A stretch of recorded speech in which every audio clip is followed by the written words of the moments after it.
Je suis sous Windows depuis 16 ans maintenant. Ce MacBook Air M4 est mon tout premier Mac. Honnêtement, je m'attendais à une vraie rupture d'utilisation, des problèmes d'adaptation, mais en réalité, pas du tout. Un ordinateur reste un ordinateur finalement, mais pas complètement. Je vous dis tout dans cette nouvelle vidéo. Bonjour YouTube, comment ça va? Ce MacBook est le tout dernier modèle de la gamme Air cette année 2025 avec la puce M4. Donc j'avais envie de savoir est-ce que la puissance était au rendez-vous, surtout avec cette puce M4, ou est-ce que les gens exagéraient autour de moi, ou finalement, est-ce que l'utilisateur Windows depuis 16 ans maintenant pouvait s'y faire finalement. Niveau design, vraiment une pépite. En réalité, je n'ai comme moi la bouche épurée, vraiment très épurée. Le MacBook Air est très fin, très solide. Il donne une impression de produit hyper bien fini, très quali. Quand tu le prends, tu le sors de la boîte, tu te dis, ça ressemble quand même un petit peu à une tablette tout ça. Mais c'est bien un ordinateur et t'inquiète pas, il y a de la puissance à l'intérieur, je vous en parle plus tard. Donc moi, je l'ai pris en couleur bleu ciel, donc une couleur plutôt sobre, c'est très très beau. Des fois, on pourrait le confondre avec du gris. Voilà, ça dépend de la luminosité qu'il y a autour de nous, mais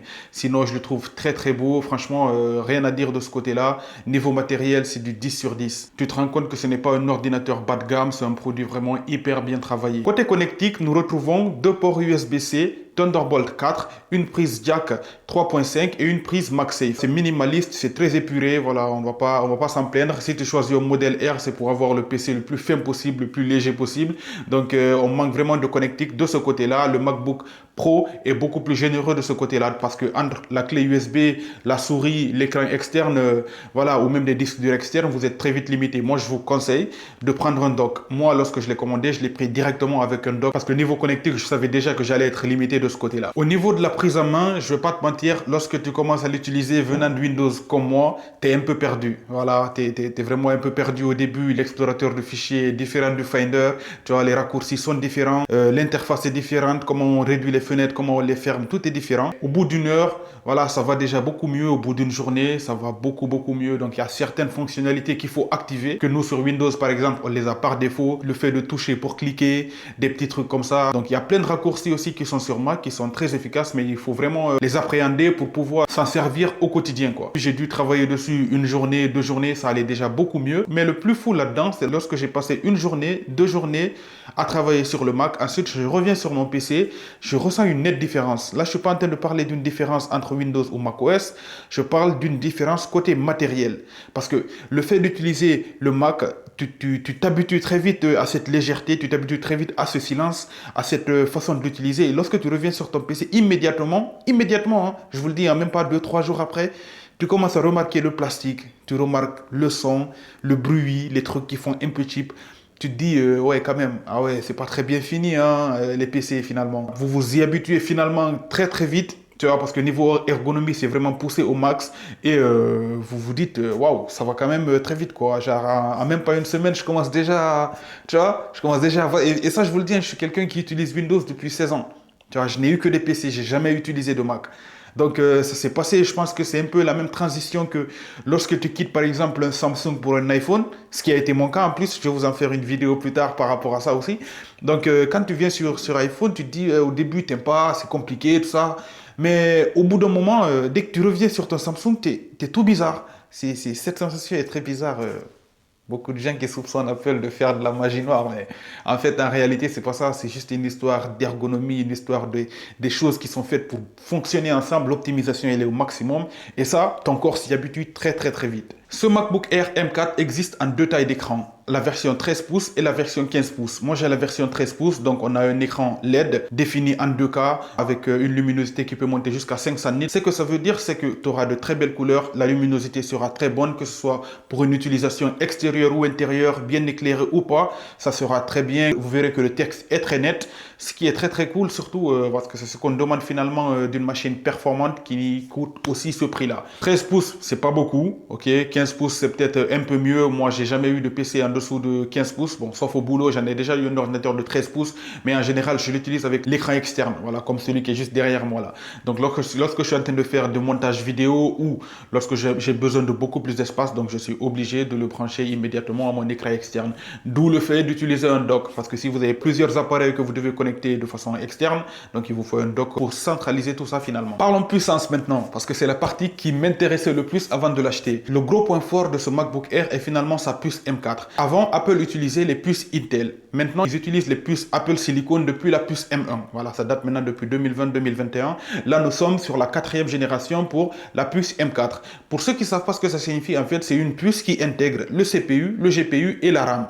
Ok, donc ce sont des puces qui ont été confectionnées par Apple eux-mêmes pour fonctionner sur le MacBook. Ok, donc cette puce, tu ne la retrouveras sur aucun autre PC. Donc ce que je suis en train de dire, c'est que les puces M1, M2, M3 ou même M4 ne sont pas forcément toutes plus puissantes que les puces de chez Intel. Ok, tu pourras retrouver des puces Intel qui sont beaucoup plus puissantes que la puce M4 ou des GPU de chez Nvidia qui sont aussi beaucoup plus puissantes que la puce M4. Mais juste que le fait de fabriquer le matériel, le logiciel et la puce permet à Apple finalement de pousser l'optimisation à son paroxysme. Et ça, on le comprend parce que si on prend un PC par exemple, ok, le PC, le constructeur pourrait être Lenovo ou Dell, ok, le système d'exploitation va venir de chez Microsoft, Windows va venir de chez Microsoft, la puce Intel, voilà, vient de chez Intel et le GPU peut venir de chez Nvidia. Donc ça fait 3-4 composants qui viennent de constructeurs différents qui doivent fonctionner ensemble pour donner une meilleure expérience pour l'utilisateur des PC. Malheureusement, vu que ces équipes sont séparées, on ne peut pas pousser l'optimisation à son paroxysme. Ce qu'Apple a réussi à faire sur ses MacBooks avec les puces silicone. Vous comprenez un peu ce que j'essaie de dire? Le fait de fabriquer tous ces composants fait qu'ils peuvent pousser l'autonomie, la puissance vraiment au maximum. Et tout ça dans un silence total parce que ce MacBook Air ne possède même pas de ventilateur. Ce qui est plutôt fou. Donc pour résumer, Apple, après avoir finalement réussi à fabriquer leur puce Apple Silicon, et déjà qu'ils fabriquaient le matériel et ils fabriquaient le système d'exploitation, maintenant ils fabriquent des puces. Résultat, ils ont des puces ultra puissantes, ultra optimisées et une autonomie dingue. Vu qu'on parle d'autonomie, d'ailleurs, on va se tourner du côté de la batterie. Parce que côté de la batterie, moi je vais vous le dire, c'est un monstre. Ok, Apple annonce 18 heures de lecture vidéo. Moi de mon côté, en faisant du développement back-end, des usages simples bureautiques ou même en faisant du montage vidéo, comme cette vidéo que vous êtes en train de regarder, je tiens facilement 10 heures, 13 heures. Pour être totalement honnête avec vous, je n'ai jamais eu de PC qui tenait aussi longtemps. Franchement, c'est dingue. Et ça ne résulte pas seulement de la capacité de la batterie, ça résulte aussi surtout de l'optimisation et la consommation très faible en énergie de la puce M4. Donc ça permet au Mac d'être optimisé au maximum et lui permettant ainsi de consommer très peu d'énergie. Parce que, on va pas se mentir, 13 heures d'autonomie sur un PC, moi, j'en connaissais pas, jusqu'aujourd'hui finalement. Ce qu'il faut noter aussi, que ce soit sur secteur ou sur batterie, le Mac te délivre toujours la pleine puissance de sa puce M4. Ce qui n'est pas le cas chez les PC par exemple. Ok, donc parce qu'un PC, lorsqu'il n'est pas sur secteur, il ne délivre pas la pleine puissance de son processeur ou la batterie, elle fond rapidement sous tes yeux ou sinon, tu as des ventilateurs qui s'activent qui deviennent très bruyants.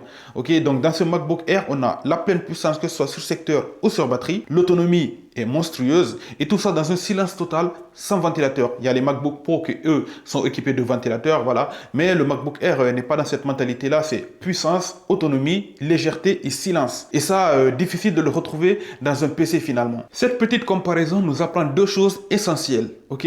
Quelle que soit la puissance d'un outil informatique, l'optimisation fera toujours la différence. La deuxième chose, c'est que l'expérience utilisateur va toujours prendre le dessus lorsque vous serez en train de choisir votre prochain outil. Attention, je ne suis pas en train de dire que macOS est meilleur que Windows. Aujourd'hui, je suis plutôt du côté de Windows. Pour plusieurs raisons qu'on ne peut discuter. L'accessibilité, le système d'exploitation qui est totalement libre. On est vraiment plus libre que chez Mac. On a beaucoup plus de logiciels qui sont compatibles, les petits prix, etc. Parce que sur un PC, la magie finalement, c'est Windows et le prix. On n'est pas très exigeant sur la coque, sur l'ergonomie, etc. Alors que sur Mac, ce n'est pas du tout le cas. Ils ont une autre façon de penser.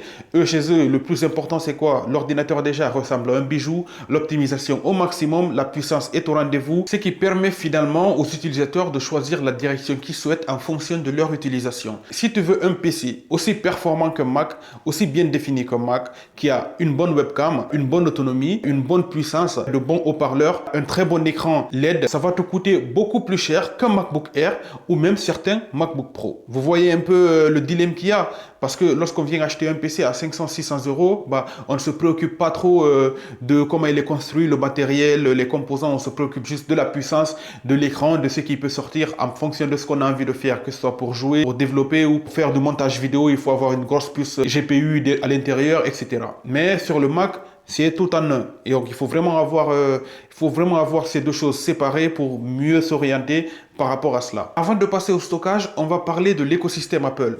Très important, parce que Apple il y a l'iPhone, il y a l'iPad, il y a le Mac. Et tous ces appareils Apple sont faits pour fonctionner ensemble. C'est très important à comprendre. Pourquoi? Parce que ce sont des appareils qui ont un écosystème interconnecté qui permet aux utilisateurs qui ont 2 appareils ou 3 appareils Apple que tout ça puisse bien fonctionner ensemble et t'aider dans ton quotidien. Donc, par exemple, tu peux copier quelque chose sur ton iPhone et le coller sur ton Mac, transférer très rapidement, que ce soit des fichiers ou des photos depuis ton iPhone vers ton Mac ou utiliser ton iPhone comme webcam de ton Mac. Donc plein de choses comme ça et j'ai envie de vous dire ça fonctionne du tonnerre. Transformer finalement les faiblesses en atout, c'est la grande force d'Apple finalement, de faire fonctionner tout cet écosystème, que ce soit l'Apple Watch, votre Mac, votre iPhone, tous ces trucs fonctionnent ensemble avec beaucoup de fonctionnalités intégrées qui vous permettent d'interagir l'un par rapport à l'autre. Ok, donc par exemple j'ai mon casque Apple que j'ai sur la tête, tout d'un coup j'écoutais de la musique sur mon iPhone et puis je le pose, j'ouvre mon Mac, il se connecte immédiatement. Donc plein de petits trucs comme ça qui vont faire que lorsque tu es dans l'écosystème Apple, c'est difficile d'en sortir parce qu'ils te maintiennent finalement. Maintenant, on va parler du stockage. Donc, ce MacBook Air commence à 256 Go.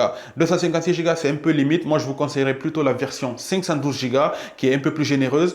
Mais si vous n'avez pas besoin de ce genre de stockage et que vous avez un usage bureautique simple, les 256 Go peuvent largement faire l'affaire. Si vous avez un disque dur externe, par exemple, des choses comme ça, 256 Go peut faire l'affaire. Mais il ne faut pas oublier non plus que la version 512 Go a un SSD un peu plus rapide et 2 cœurs de GPU en plus. Pour finir, on va parler des prix. La version 256 Go commence à 1099 € et la version 512 Go commence à 1349 €. Sans oublier qu'en ce moment, il y a quelques réductions du côté d'Amazon. Si vous avez envie de l'acheter, je vous mets un lien dans la description.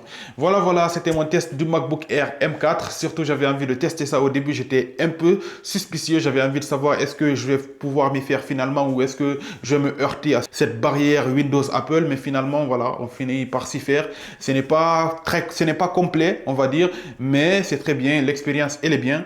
Moi, je trouve que ça fait du bien de l'avoir aussi, voilà, comme deuxième PC, histoire de pouvoir jongler entre les deux, même s'il y en a certains qui m'ont prévenu que je ne peux jamais retourner sur mon Windows, mais ça ne risque pas d'arriver parce que, voilà, dans mon boulot, je travaille sur Windows, donc voilà quoi. Voilà, j'espère que cette vidéo vous a plu. N'hésitez pas à vous abonner et à partager cette vidéo au maximum. Surtout, activez la cloche pour ne pas rater la prochaine vidéo qui arrive très vite. On s'attrape la prochaine fois pour une prochaine vidéo. Prenez soin de vous.